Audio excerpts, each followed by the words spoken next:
तो चलिए आज की इस क्लास में अध्याय 8 समाकलनों के अनुप्रयोग एप्लीकेशन ऑफ इंटीग्रल्स क्लास 12 ये बहुत ही इम्पोर्टेंट हमारा ये टॉपिक है।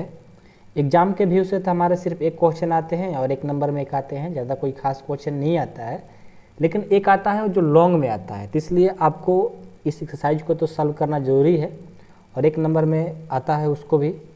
जब आप सारे एक्सरसाइज का क्वेश्चन कर लेंगे तो सारे क्वेश्चन जहाँ से आपको एग्जाम में पूछा जाएगा आप आराम से उसको सॉल्व कर पाओगे। ठीक है, तो मैं आपसे कहना चाहता हूँ कि इस एक्सरसाइज को थोड़ा अच्छे से पढ़िएगा क्योंकि आगे एक्सरसाइज काम देता है। ठीक ना, ज़्यादा कोई खास नहीं, लेकिन आपका जो क्लास 11 से पैराबोला, हाइपरबोला, इलिप्स जो पढ़े हैं, परबल है, ये सब आपको इसमें काम है। क्लास 12 का चैप्टर 8 जो है आपका, इसमें हमारा वो काम है क्लास 11 वाला। तो मैं उम्मीद करता हूँ कि आप लोग क्लास 11 में थोड़ा बेसिक भी पढ़े होंगे, तो यहाँ पर आप लोग को बहुत काम देने वाला है। और नहीं भी पढ़े होंगे तो कोई बात नहीं है, हम पूरा आप लोग को अच्छे से इसमें पढ़ाएंगे। जो पीछे यूज है वो सारे चीज़ हम आपको यहाँ पर बताने की कोशिश करेंगे। तो आज का जो हमारा क्लास होगा समाकलनों का अनुप्रयोग एप्लीकेशन ऑफ इंटीग्रल, यह हमारा थ्योरी का क्लास होगा, कंसेप्ट का क्लास होगा, फार्मूला का क्लास होगा। ठीक है, ये बहुत ही इंपॉर्टेंट है। यदि इस वीडियो को मिस करते हो तो समझो कि आप आगे के जो एक्सरसाइज है आप बना तो लोगे, लेकिन आपको उतना अच्छे से समझ में नहीं आएगा यार। ठीक है, अब प्रश्नावली बनाना कोई बड़ी बात नहीं होती है जब आप कंसेप्ट सीख जाते हैं तो। ठीक है, तो चलिए हम स्टार्ट करते हैं। हम सबसे पहले क्या देखेंगे, देखो समाकलनों का अनुप्रयोग में हम सबसे पहले देखेंगे, इसमें मेन होता है वक्र, कर्व और लाइन, वक्र और रेखा, जो बहुत ही इंपॉर्टेंट होता है। यदि आप वक्र के बारे में अच्छे से समझ लेते हैं, रेखा के बारे में समझ लेते हैं, तो समझिए कि 10% इसके बारे में आप सीख गए। क्या होता है कर्व, जैसे ये देखो कर्व ऐसे ऐसे है। ठीक है, तो इसके बारे में जानना बहुत जरूरी है, उसके बाद ही हम एक्सरसाइज को सॉल्व करेंगे। ठीक है, चलिए हम स्टार्ट करते हैं। सबसे पहले हम सीखेंगे वक्र और रेखा का टॉपिक जो है बहुत इंपॉर्टेंट है। यहाँ से स्टार्ट होता है, देखो वक्रों के अंतर्गत क्षेत्रफल निकालना होता है। आपका टॉपिक जो स्टार्ट होता है, कहाँ स्टार्ट होता है वो देखो, यहाँ से। एक वक्र तथा एक रेखा से घिरे क्षेत्र का, मतलब कि इंपॉर्टेंट है वक्र और रेखा जानना।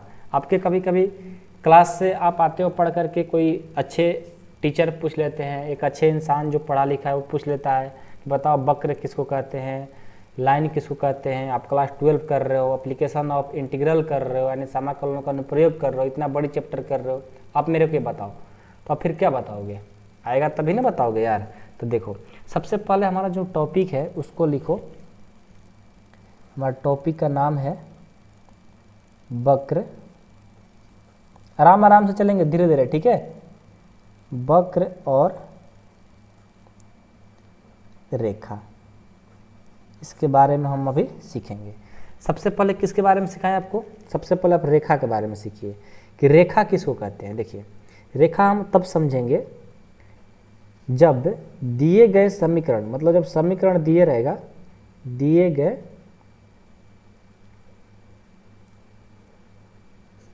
गए समीकरण में x तथा y का घात, x तथा y का घात कितना हो? 1। x तथा y घात कितना हो? 1 हो तो वह जो रेखा को निरूपित करेगा, किसको करेगा? जब कोई समीकरण दिया रहेगा उसमें x तथा y के घात सिर्फ 1 हो, ठीक है, तो वह किस रेखा को निरूपित करता है? हम समझ जाएंगे को रेखा है, निरूपित करता है। ठीक है, कब? जब कोई समीकरण दिया रहेगा उसमें x तथा y के घात जब 1 हो तो वह रेखा को निरूपित करता है। समझ गए? जैसे हम कुछ एग्जाम्पल ले लेते हैं, ठीक ना, एग्जाम्पल से हम लोग को थोड़ा ज़्यादा समझ में आता है। जैसे y बराबर mx प्लस c, यहाँ x का घात कितना है? कुछ नहीं तो 1 है। इसी तरह और ले लीजिए, जैसे y कुछ नहीं तो पावर में 1 डाल लो, यहाँ पर भी कुछ नहीं तो 1 है, क्या हो जाएगा? 4x1 plus 4। ये जो y बराबर mx1 प्लस c है ना, ये हमारा फार्मूला होता है। ठीक ना, यहाँ पर m की जगह कोई भी नंबर आ सकता है तो आप लिखते जाओ। जैसे वाई डैश बराबर हो सकता है 3x1, फिर y बटा 2 और प्लस x बटा 2 बराबर 1। इनमें घात कितना है, इसमें भी 1 है, इसमें भी है। मतलब जब उसका घात देखेंगे, सिर्फ जब घात उसका 1 हो तो हम क्या समझेंगे, वो क्या है, वह रेखा है, लाइन है। ठीक है, इस बात को ध्यान दीजिएगा। ये बहुत इंपॉर्टेंट बात नहीं है, आपको लग रहा हो कि ये सारे क्या पढ़ा रहे हो, ऐसा नहीं है। ये छोटी छोटी बात आप लोग को आगे चल करके काम देगी बहुत बड़ा। ठीक ना, अभी चलो अपने रेखा के बारे में सीख गया, क्या किसको हम रेखा कहेंगे। वो जो पीछे पढ़े हो 7, 8, 9 में वो रेखा नहीं, ठीक ना, यहाँ पर एडवांस से रेखा है। ठीक है, छोटी छोटी बात हम लोग पीछे पढ़े हैं, लाइन खींचते थे, रेखा बोलते थे, ऐसा बात नहीं है। यहाँ पर हम लोग कुछ एडवांस पढ़ रहे हैं। ठीक ना, क्लास 12 का कुछ एप्लीकेशन पढ़ रहे हैं। ठीक है, जो हमने चैप्टर 7 किया उसका एप्लीकेशन है, यानी उससे भी हट करके मतलब उससे एडवांस है। तो ये हम रेखा पहचानने का तरीका आपको बता दिए। अब थोड़ा वक्र आपको पहचानी है। वक्र किसको कहेंगे। अब वक्र जो होता है उसका परिभाषा जान जाइए। वक्र कहता है जब x तथा y, जब x तथा y में निर्मित कोई, साफ दिख रहा है ना, साफ साफ दिखना चाहिए, कोई समीकरण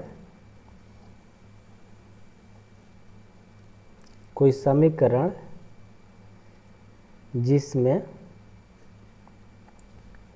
x तथा y, जिसमें x तथा y का घात, x तथा y का घात एक से अधिक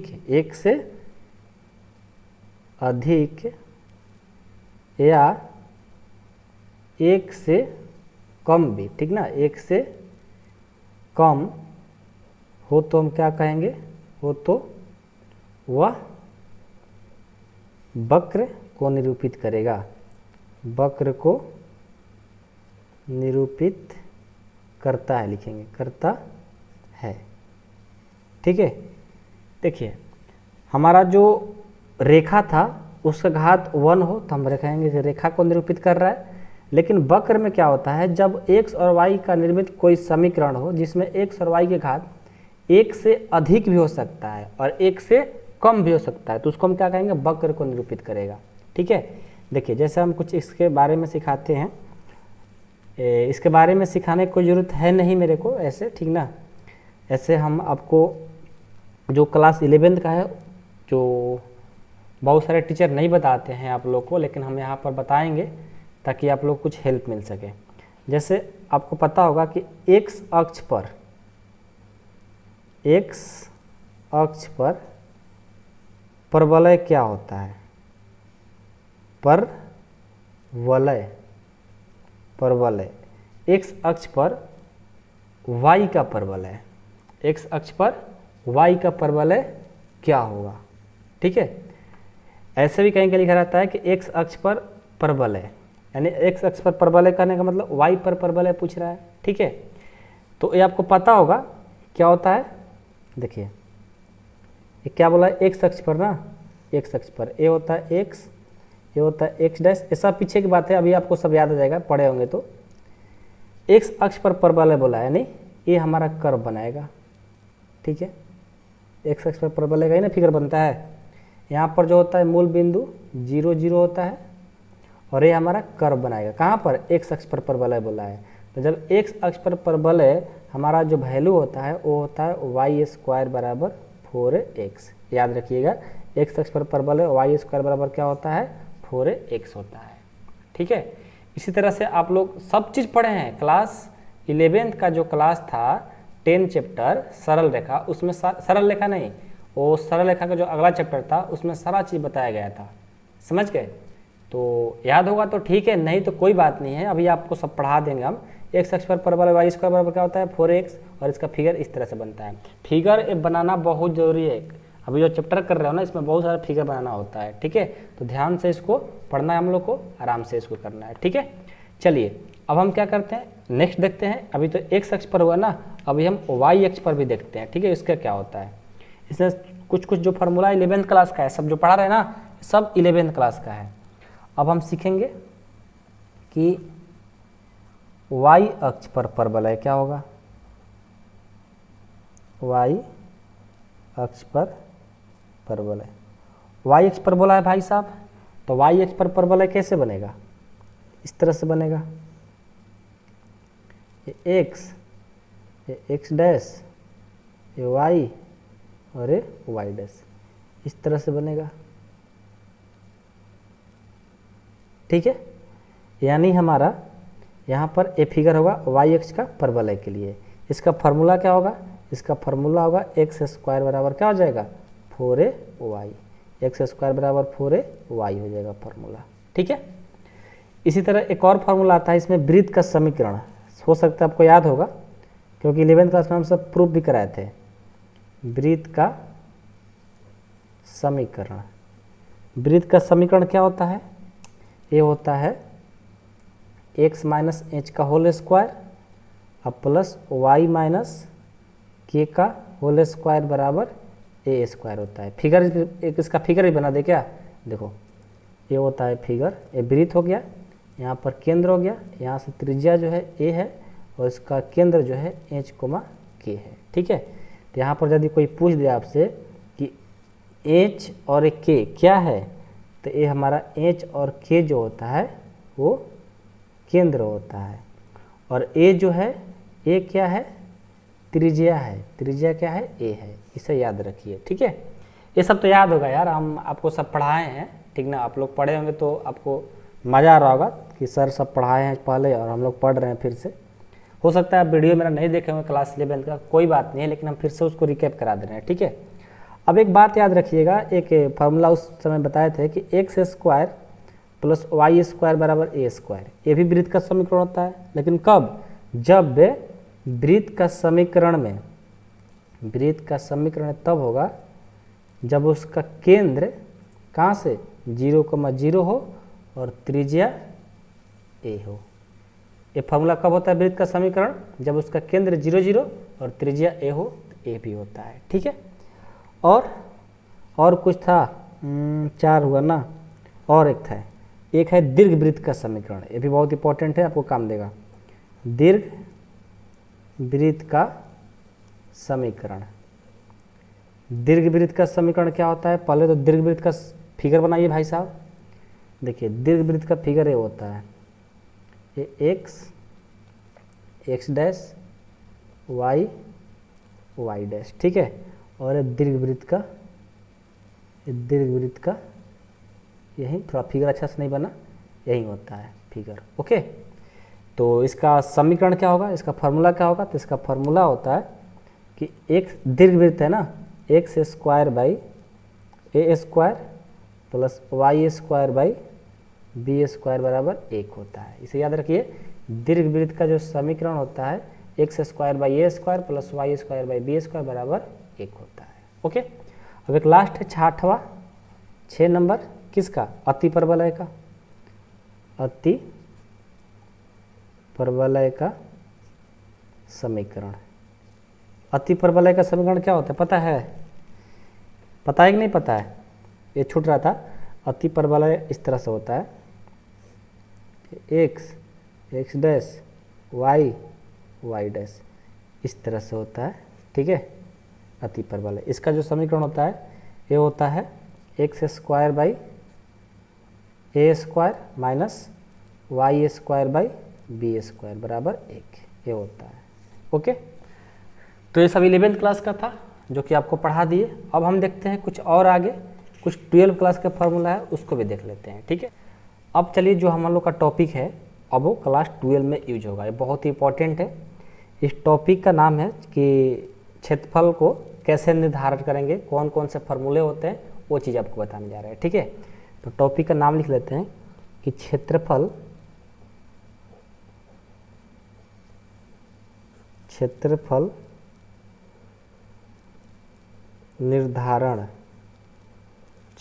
निर्धारण के लिए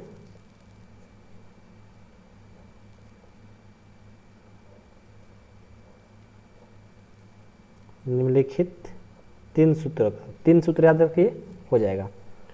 3 सूत्रों का प्रयोग होता है।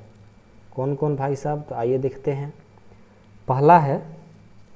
पहला जो है वो है कि यदि कोई वक्र y बराबर एफ एक्स यानी x अक्ष के बहुत इंपॉर्टेंट है, ठीक ना, ध्यान देना। x अक्ष के दो बिंदुओं को, एक इसी पर सारे क्वेश्चन बनेंगे। x अक्ष के दो बिंदुओं x बराबर a तथा y x बराबर a और x बराबर y नहीं, x बराबर b, x बराबर a और x बराबर b पर काटेगी, ठीक ना, x पर काटती है तो कटे हुए भाग का क्षेत्रफल क्या होता है? कटे हुए भाग का क्षेत्रफल। देखिए, जब वक्र y बराबर एफ एक्स हो और x अक्ष पर हो, दो बिंदु हो, x बराबर a पर और x बराबर b पर, a और b के जगह पर कुछ आपका मान दिया रहेगा। जब क्वेश्चन का प्रैक्टिस कराएंगे तो आपको याद दिला देंगे। जब इस तरह से रहे उसका क्षेत्रफल निकालना हो तो उसके लिए क्या होता है, देखिए उसका क्षेत्रफल निकालने का फार्मूला। पहले तो फिगर बनाते हैं, फिगर बना देंगे तो थोड़ा अच्छा रहेगा। ये होता है x और ये होता है x डैश और ये होता है y और ये होता है y डैश। इसमें a मूल बिंदु 0,0 होती है। यहाँ पर क्या है कि x बराबर a और x बराबर b दो बिंदु पर कट कर रही है, ठीक है। जब दो बिंदु पर कट कर रही है यानी एक यहाँ पर कट कर रही है और एक यहाँ पर, यानी x बराबर a और x बराबर b। इसका लाइन खींच दो, ये हमने लाइन खींच दिया। और वक्र कैसे बनाएगी? वक्र हमारा इस तरह से ये बनाएगी। थोड़ा फिगर उतना अच्छा नहीं बन रहा है, ठीक ना। इस तरह से हमारा वक्र बनाएगी। किसके लिए? इसके लिए। तो हमारा जो क्षेत्रफल होगा ए होगा, यानी इसको पेंट कर देंगे, ये हमारा क्षेत्रफल हो जाएगा, ठीक है। इसका फार्मूला क्या होता है? मैंने इसका, हाँ, वक्र का जो है इसका नाम दे दीजिए y = एफ एक्स। तो इसका फार्मूला क्या हो जाएगा? एरिया निकालने का फार्मूला क्या हो जाएगा इसका फार्मूला हो जाता है कि a से लेकर के b तक y dx ये हमारा फार्मूला होता है। जब इस तरह का कंडीशन दिया हो तब ये फिगर और ये फार्मूला, ठीक है। मैं उम्मीद करता हूँ कि आप लोग को ये तो समझ में आ गया होगा। अब हम सेकंड देखते हैं। सेकंड है फार्मूला कि मान लीजिए यदि कोई वक्र x बराबर एफ वाई और y अक्ष के दो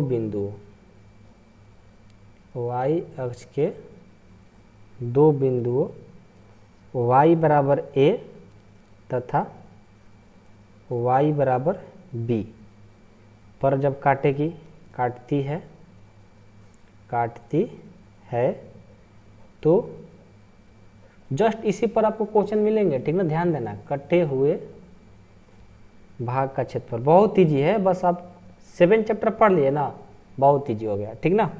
थोड़ा सा देखने में लगता है बनाने में, और आप लोग का जो टीचर होता है ना वो लोग और थोड़ा सा इसको बोल देता है कि थोड़ा सा डिफ़िकल्ट है, हार्ड है, ऐसा बोल देते हैं, तो आप लोग और डर जाते हो, ठीक है। ऐसा कुछ नहीं है। तो इसका पहले फिगर बना लो, x डैश y डैश, ठीक है। यहाँ पर मूल बिंदु 0,0। यहाँ पर क्या है? y बराबर a, यानी एक यहाँ बिंदु और एक y बराबर b, a वाला, यानी y बराबर a और y बराबर b। यहाँ पर ए लाइन पर हमारा कर्व बना रहा है। कर्व थोड़ा अच्छा नहीं बन रहा है, ठीक ना, थोड़ा सा प्रकाल रहा था तो अच्छा बनता, लेकिन आप लोग अच्छे से बनाना कर्व, ऐसे कर्व बनाना इस तरह से, ठीक ना। एक कर्व हो गया। तो इसका क्षेत्रफल जो होगा ये हमारा क्षेत्रफल हो जाएगा। इसको पेंट कर लो, ठीक है, ये हमारा क्षेत्रफल हो जाएगा। तो इसका भाई फार्मूला कब होगा? जब y वाला ऊपर होगा। तो इसके लिए फार्मूला होता है a = यानी एरिया = a से लेकर के b तक x dy, ये हमारा फार्मूला होता है। ठीक है, आई होप कि आप लोग को समझ में आ गया होगा। अब थर्ड देखते हैं, थर्ड भी देख लेते हैं, वो दोनों मिला करके होगा तो ठीक ना। 3 नंबर ये कहेगा कि यदि कोई वक्र y1 बराबर f1x तथा y2 बराबर f2x, x अक्ष के दो बिंदु, x अक्ष के दो बिंदु x बराबर a तथा x बराबर b पर काटती है, b पर काटती है, तो कटे हुए भाग का क्षेत्रफल, कटे हुए भाग का क्षेत्रफल। तो पहले तो इसका फिगर बना लेते हैं। दो बिंदु है भाई, दो वक्र हैं, तो इस तरह से इसका फिगर बना लो। ठीक है, ये हो गया x dash y dash, x पर बात किया है, यानी x बराबर a हो गया और यहाँ पर x बराबर b हो गया। ठीक है, और ये तो जानते हो कि मूल बिंदु 0 0 होता है। यहाँ पर क्या है कि क्या x अक्ष के दो बिंदु, x बराबर है तो इतना, यानी एक है y1 बराबर fx1 और एक है y2। तो इसको कैसे करेंगे, देखो इस तरह से बनाएगी, ये जो लाइन बनाएगी ना इस तरह से बनाएगी, ये हो जाएगा किसके लिए, y1 के लिए। तो y1 बराबर f1x हो जाएगा, और f2 है ना, तो f2 के लिए कैसे बनाएगी, इस तरह से बना लेगी, इस तरह से बना लेगी। ठीक है, तो इसका पढ़ दो, लिख दो y2 बराबर f2x, और जो एरिया होगा वो हमारा होगा a वाला एरिया।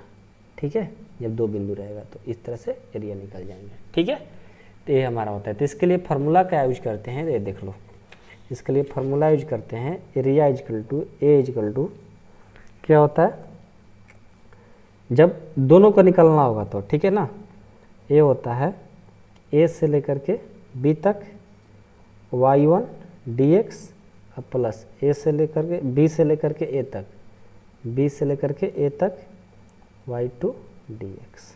ठीक है, ये फार्मूला यूज करेंगे। ठीक है, और सिर्फ आपको a निकालना होगा, a वाला, तो इसके लिए फार्मूला हो जाएगा a इजकल टू a से लेकर के b तक y1 माइनस y2 dx।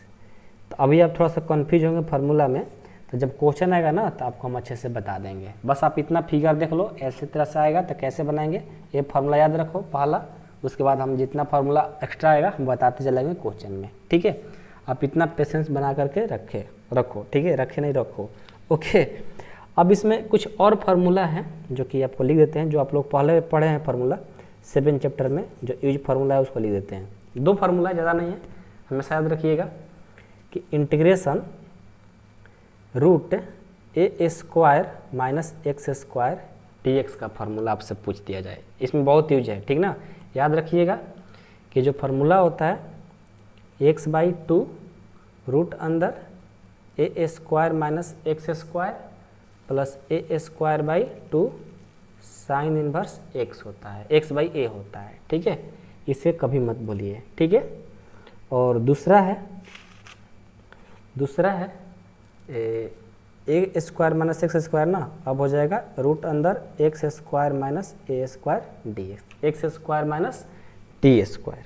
ठीक है, x square minus D square. तो इसके लिए जो फार्मूला होता है, अच्छा इसके लिए फार्मूला तो हमें यूज है नहीं यार, सिर्फ ये यूज है, हम ज़्यादा चीज़ आपको बताने लग गए, सिर्फ इसको यूज है, और बाकी तो फार्मूला आप लोग पढ़े ही हैं, इसको भी बताने की ज़रूरत नहीं है। ठीक ना, ये तो फार्मूला आप लोग पढ़े हो यार, हम पढ़ाए हैं चैप्टर 7 में ना, अभी हमको अच्छे से याद आया, ये सब पढ़ा दिए हैं, तो ये सब तो आपको याद होगा। ठीक ना, ये सब बताने की जरूरत नहीं है।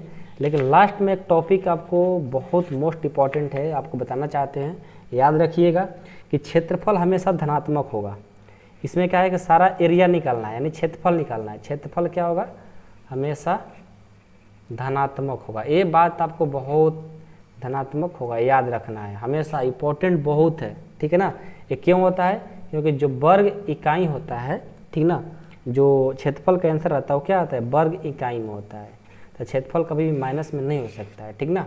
तो जब भी क्षेत्रफल का आंसर आएगा, मान लीजिए -4 भी आया तो उसको 4 लिखिएगा, ठीक ना, नहीं तो माइनस वाला गलती हो जाएगा। वर्ग कभी भी, अब 10th क्लास में आपका टीचर इस बारे में बताया होगा, 7.123 में क्वेश्चन जो पढ़ना है ना, उसमें आपको टीचर बताया होगा, हो सकता है याद होगा आपको। तो वर्ग क्षेत्रफल का हमेशा जो वैल्यू होगा वो धनात्मक होगा, ध्यान रखिएगा, मेन टॉपिक है। और ये जो फार्मूला लिख रहे थे ये सब आप लोग पढ़ लियो पहले, मेरे बताने की जरूरत नहीं है, क्यों, क्योंकि चैप्टर 7 में सारा चीज़ हम पढ़ा चुके हैं। तो अब हम नेक्स्ट वीडियो में आप लोग से मिलेंगे और हम क्या करेंगे भाई साहब, हम करेंगे देखिए प्रश्नावली 8.1 को सॉल्व। अब बहुत ईजी है, बहुत ईजी है। ये जो 3 फार्मूला आपने पढ़ा ना, 3 फार्मूला 1 2 3, यही पर सब बनेगा, ठीक है। चलिए मिलते हैं अगले वीडियो में, तब तक आप लोग वीडियो को लाइक नहीं है तो लाइक कर लीजिएगा, और चैनल को सब्सक्राइब नहीं किए तो सब्सक्राइब कर लीजिएगा, और वीडियो पसंद नहीं आया हो तो डिसलाइक भी मार दीजिएगा, दोनों आपके पास है, जो करना होगा अपना मर्जी से करना, ठीक ना। तो चलिए आज के लिए इतना ही दोस्तों, मिलते हैं अगले वीडियो में, तब तक के लिए जय हिंद, वंदे मातरम।